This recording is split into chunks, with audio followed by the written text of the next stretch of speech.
The morning air was crisp, the kind that carried a quiet promise of peace. I had just finished signing a check to deposit when Leander caught up with me outside the Bancroft Savings Branch. His voice was too smooth, too practiced, as he leaned against the brick wall. "Mother, it's a small loan. Just need you to co-sign. Nothing more." I had heard that phrase before. Nothing more. It always grew into something larger. I folded my hands together, steadying myself. "Leander, I cannot. I won't jeopardize my house or my savings." His smile slipped, replaced by a flicker of panic. "It's just a formality. You'll never have to pay a cent." I shook my head. More firmly this time. The quiet between us thickened. Then, without warning, his hand came across my cheek with a sharp crack. The world narrowed to the sting blooming across my face. "Don't act like you're the victim," Seraphine's voice cut in. Flat and cold. She stood a few steps away, arms folded, her eyes hard as glass. A couple leaving the bank glanced over but quickly looked away, pretending to be busy with their receipts. The silence of strangers felt worse than the slap itself. I touched my cheek, refusing to let tears fall. My son's face was flushed, his chest rising and falling like a cornered animal. I stepped past him, forcing my legs to move toward the glass doors. Inside, the scent of coffee and polish wrapped around me. Familiar, yet suddenly alien. The teller's chatter hummed in the background. Behind a desk, Harold Pike, the branch officer, rose when he saw me. His kind eyes lingered on my cheek, then shifted uneasily to the lobby where Leander and Seraphine lingered. "Mrs. Lark," he said carefully, lowering his voice, "I need to show you something. There are documents here that concern me." My fingers tightened around the strap of my handbag as I followed him toward his office, my pulse quickening with every step. Harold closed the office door behind us, his expression taut. He laid a folder on the polished desk and slid it toward me with both hands, as though it carried something dangerous. "Mrs. Lark, this came through last week. I wanted to verify it with you directly." I opened the folder. My own name looped across the page. Neat cursive on a loan agreement for $20,000. The signature looked familiar, yet it wasn't mine. My stomach turned cold. "That's not me," I whispered, pressing my fingers to the paper. "I was in Charleston that entire week. A cardiology appointment. I still have the receipts." The door burst open before Harold could reply. Leander stepped inside, Seraphine at his shoulder. "Mother, you did sign it. You just don't remember. We went over it after dinner." My throat tightened. "I did not. I was 200 miles away." He gave a short, nervous laugh. "You're making this harder than it has to be." Harold's gaze flicked between us, the tension coiling like a rope pulled too tight. "This is serious. We can't process this without clarification. Given the irregularities, I'll have to escalate." Within the hour, I found myself sitting before Judge Marla Ellison in a small hearing room. The folder spread across her desk. She adjusted her glasses, skimmed the pages, then looked directly at me. For a long moment, she said nothing. Finally, in a low voice, she leaned closer. "You need a lawyer." The words landed heavier than any gavel. My pulse thundered in my ears as I gathered my purse. My legs felt unsteady as I stood, the carpet shifting beneath me. Outside, Leander muttered to Seraphine, their whispers sharp and hurried. I didn't wait to hear the rest. My hands trembled as I pushed open the courthouse doors. The late sunlight too bright, the air too thin. This wasn't confusion or some clerical mistake. It was deliberate, and it was only the beginning. On the ride home, the phrase that had followed me for decades echoed in my mind, "Family helps family." It had been my late husband's favorite saying, and I had carried it like a banner after he passed. Yet the truth was, bitterer help only seemed to move one direction. I remembered the day I sold Henry's woodworking tools. The smell of cedar and varnish still lingered in the garage. Even as I polished each piece to prepare for the buyer, Leander needed money to launch his landscaping company. And I told myself Henry would have wanted me to give his son a fair start. The cash barely covered a used truck and a second-hand mower, but I handed it over without question. Then came Seraphine's tuition, a certification program in hospitality management that promised career advancement. She stood in my kitchen with wide eyes. Speaking about ambition and opportunity, I wrote the check from my savings account, proud to see her excitement. Later, I discovered she never finished the program. The refrain had been used again and again, pressed into me like a stamp. Family helps family. Only now did I see it had become a command, not a choice. That evening, I walked next door to Ronan Greer's bungalow. He had once been a detective, long retired now, though the sharpness in his eyes hadn't dulled. I sat at his table with a cup of strong coffee and told him everything: Harold's folder, the forged signature, Judge Ellison's warning. Ronan leaned back, his chair creaking. You need to start a file. Dates, receipts, every scrap of paper. Don't trust memory alone. His voice was calm, deliberate. Then he added, almost gently, sometimes love turns into leverage. People push hardest against the ones they know will bend. I swallowed hard, because he was right. I had bent so many times I no longer recognized where my own spine began. I promised him I'd begin gathering documents, even as a knot of dread formed in my stomach. The first place I would need to look was my mailbox. 2 days later, I sat across from Mara Quinn in her downtown office, a wall of law books behind her and a fountain pen twirling between her fingers. She was younger than I expected, mid-40s, sharp eyes that missed nothing. Ronan had called in a favor, and she agreed to meet me without retainer until she'd seen the scope of my problem. She pulled a blue folder from her briefcase and spread its contents across the polished table. These are your credit reports, she said. 3 bureaus. Verified last night. I leaned forward, my heart pounding. Column after column of debt stared back at me. $82,000, she read aloud, tapping the summary. 2 loans, 1 maxed store card. And her pen paused. A home improvement lien against your bungalow. The room tilted. They tried to use my house. Mara's tone stayed even. That's what the record shows. But here's where they slipped. She pulled a highlighted document forward. Your bungalow isn't in your personal name. Years ago, you and your late husband placed it in a revocable trust. And the trust includes a no encumbrance clause. I blinked at her, meaning any lien filed against it is void. The house cannot be leveraged without your express consent, which you did not give. She met my gaze. That void is your shield, Mrs. Lark, but we need to wield it carefully. If we show our hand too early, they'll scramble. If we wait too long, they'll burrow deeper. I exhaled, a strange mix of relief and fury coursing through me. They had aimed for my home, the one place I thought untouchable, and yet the foresight of Henry's planning had protected me. Mara gathered the papers into a neat stack. Our next step is to trace how they managed to intercept your accounts. Fraud of this scale usually leaves a paper trail. Her words rang in my ears as I left the office. By the time I reached my porch, I already knew where I had to begin the mailbox that had betrayed me. The next morning, I stood at the counter of Bancroft's post office, my palms damp against the cool surface.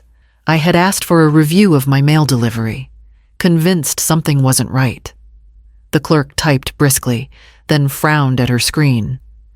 Mrs. Lark, according to our system, your billing statements have been redirected for the past 6 months. P.O. Box 1147. I stared at her, my mouth dry. I never set that up. Her eyes softened with discomfort. It was registered by Seraphine Lark. The room seemed to lurch. All those days when bills never arrived, when I thought perhaps the bank was moving to paperless statements without notice, it hadn't been oversight. It had been theft in plain sight. I called Ronan, my voice shaking. He arrived within 20 minutes, hat pulled low, determination written across his lined face. Together. We requested surveillance footage from the postmaster. It took a few days, but when Ronan finally slid the grainy photographs across my kitchen table, I nearly retched. There was Seraphine, hair tied in a neat scarf, sunglasses perched on her nose. She cradled armfuls of envelopes, week after week. Her mouth curved in a satisfied half-smile. She knew what she was looking for, Ronan said quietly. Credit card statements, bank letters, anything that could give them leverage. My stomach churned. They hadn't just forged my name.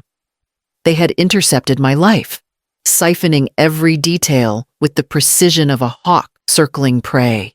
Suddenly, their odd questions about my doctor, visits the cardiology scan in Charleston, the physical therapy last winter snapped into focus. Those weren't expressions of concern. They were reconnaissance missions. Opportunities to know when I was absent, and my mailbox left unguarded. I pressed both hands flat against the table, fighting the nausea that rose in waves. Every kindness, every check I had written, now looked like stepping stones leading straight into their trap. I lifted my head to Ronan, my voice steadier than I felt. If they're willing to reroute my mail, they won't stop here. We need to be ready. Sunday morning, I walked into St. Helena's with my head high, though I could already sense the shift in the air. Conversations hushed when I passed. Seraphine stood near the front, her hands clasped, her voice trembling just enough to sound sincere. "Pray for my poor mother-in-law," she said, her eyes glistening. "She's confused about money matters, and it's breaking our family apart." A murmur spread through the pews. Pity aimed not at me, but at the picture she painted. I felt eyes on the back of my coat, whispers sliding between hymnals. Isolation settled on my shoulders, heavier than any winter shawl. I made it through the service, but the silence that greeted me afterward was sharper than words. No one asked me to join them for coffee. No one offered a ride home. I drove myself, gripping the wheel until my knuckles turned white. That night, the sound of breaking glass jolted me from bed. I ran to the kitchen to find shards glittering across the floor, cold air rushing in through the shattered window. On the wall above the sink, in dripping red paint, the words screamed, "Family first." The letters dripped like open wounds. Police officers took photographs while I stood with my arms wrapped tight across my chest. One of them muttered about neighborhood kids, but Mara arrived within the hour, her heels clicking sharply on the tile. She took one look at the spray-painted message and shook her head. "This isn't random vandalism," she said. "It's intimidation. We'll push for it to be classified as such." I nodded, though my throat burned with unshed words. If they thought paint and broken glass would silence me, they had miscalculated. 2 nights after the vandalism, Ronan appeared at my door with a cardboard box balanced in his arms. He set it down on my dining table and pulled back the flaps, revealing a dust-coated laptop. "Found this in Leander's old storage unit," he said. "Thought you might want to see what's on it before he realizes it's missing." I hesitated, then pressed the power button. The machine whirred to life, sluggish but determined, the familiar login screen flickering. Ronan guessed the password. Before I did. Leander had used Seraphine's birthday when the desktop opened. Rows of icons cluttered the screen. Ronan pointed to one labeled budget planner. I clicked. A spreadsheet spread across the monitor.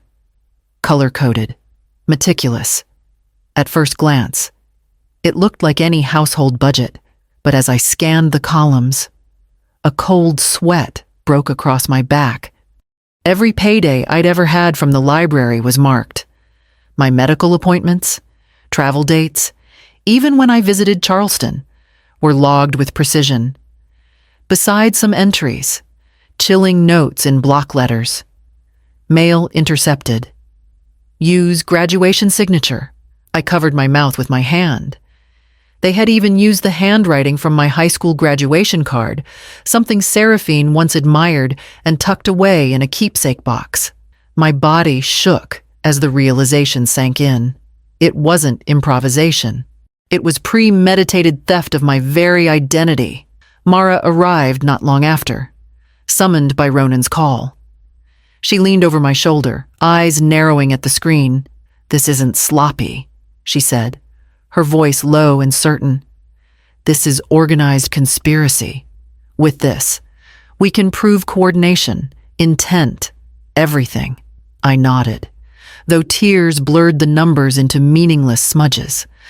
What broke me wasn't the debt, it was seeing my life reduced to cells and formulas, cataloged like property waiting to be stripped. Mara gently closed the laptop. "This is enough to bring to court. The judge won't dismiss it." I wiped my eyes, my chest heavy but steadier. They had cataloged me like data.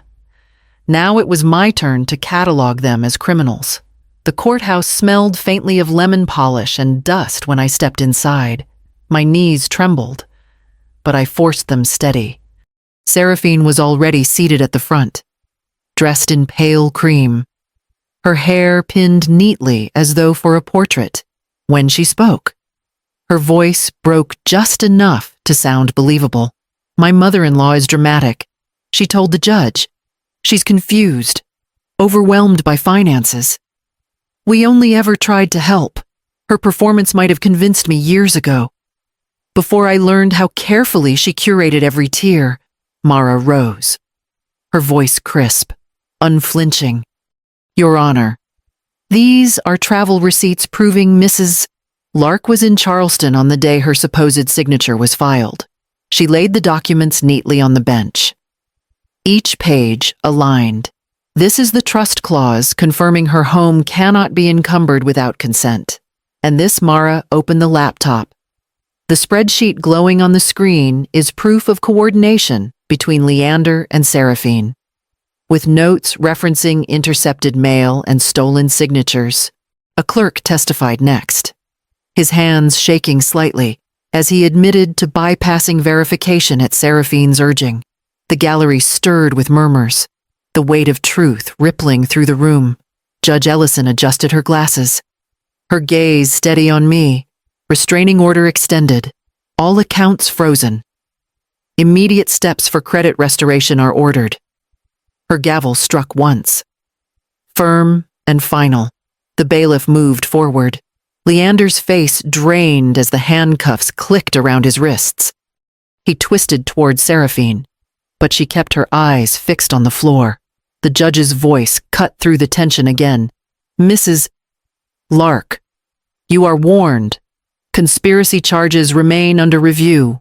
I exhaled slowly, steadying myself against the swell of emotions. The gavel's echo lingered in my ears, not as judgment, but as a heartbeat reminding me I was still standing outside the courtroom. Mara touched my arm. "This is only the beginning," she said softly.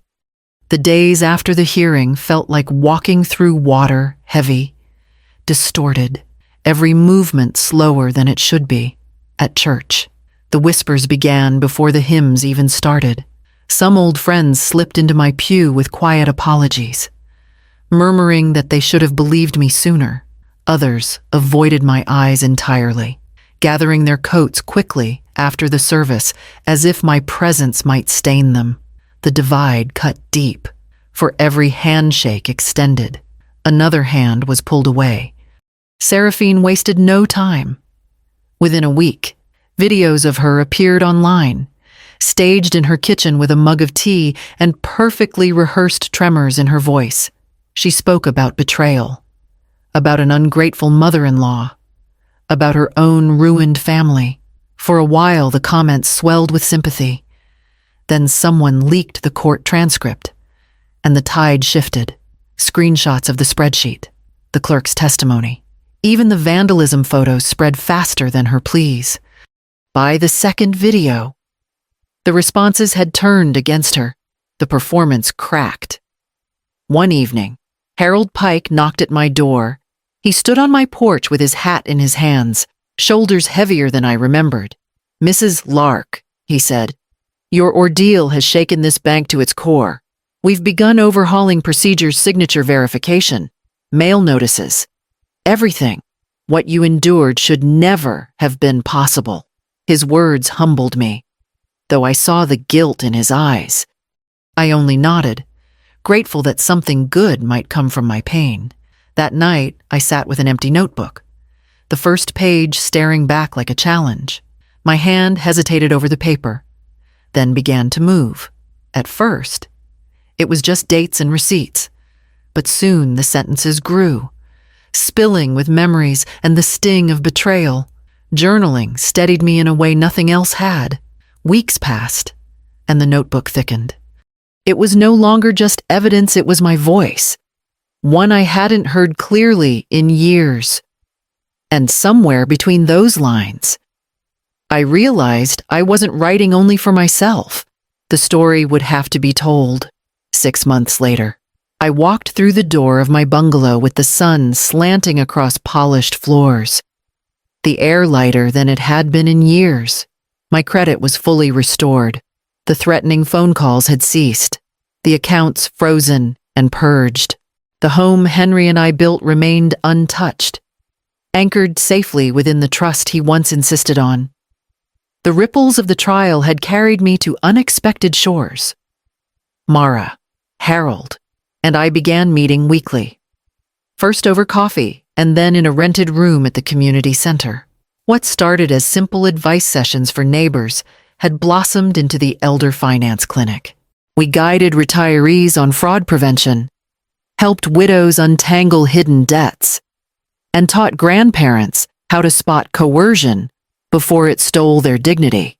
Harold handled the banking reforms, Mara, the legal clinics, and I, surprisingly, found myself teaching from my own hard-earned experience. As for Leander, he entered a restitution program under the watchful eye of the court. I heard from Mara that he had taken a job hauling freight. The paycheck garnished until his debt to me and to the system was repaid. Seraphine pleaded guilty to fraud and conspiracy. The tears gone from her voice at last. She avoided prison, but not the judgment of those she had once charmed. There was no joy in their downfall, only a quiet finality.